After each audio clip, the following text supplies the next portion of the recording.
আন্দোলনকারীদের ওপর গুলি না চালাতে নির্দেশনা চেয়ে করা রিট খারিজ করে দিয়েছে হাইকোর্ট। রোববার বিচারপতি মোস্তফা জামান ইসলাম ও বিচারপতি এস.এম. মাসুদ হোসাইন দোলনের হাইকোর্ট বেঞ্চ পর্যবেক্ষণ সহ এ আদেশ দেয়। এ সময় আদালত বলেছে, সব নাগরিকের শান্তিপূর্ণ সভা সমাবেশে অংশগ্রহণের অধিকার আছে।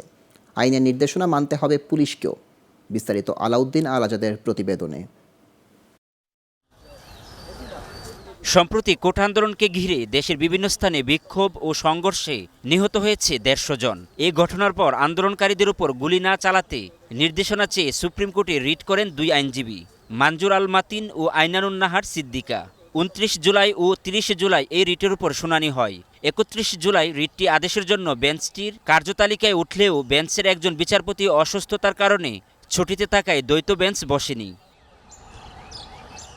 রোববার বিচারপতি মোস্তফা জামান ইসলাম ও বিচারপতি এস.এম. মাসুদ হোসাইন দুলনের দ্বৈত হাইকোর্ট বেঞ্চের কার্যতালিকার 10 নম্বর ক্রমিকে রাখা হয় আবেদনটি। শুনানি শেষে আদালত রিটটি খারিজ করে দেয়।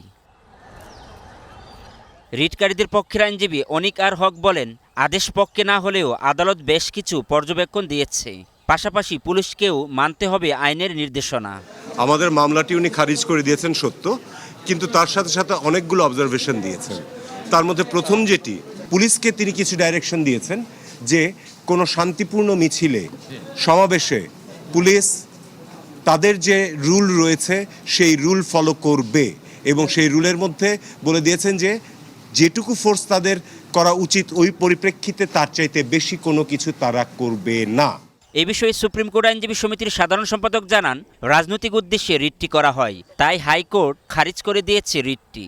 এই রিট পিটিশনটি politically motivated, not in clean hand এবং পারপাসলি ডান। একটি রাজনৈতিক উদ্দেশ্য চরিতার্থ করার জন্য, একটি রাজনৈতিক উদ্দেশ্য হাসিল করার জন্য, আদালতকে ব্যবহার করার জন্য এই রিট পিটিশনটি দায়ের করা হয়েছিল। সুতরাং রিট পিটিশনটি পলিটিক্যালি মোটিভেটেড হিসাবে খারিজ করে দেওয়া হয়েছে। আলাউদ্দিন আল আজাদ, গ্লোবাল টেলিভিশন, ঢাকা।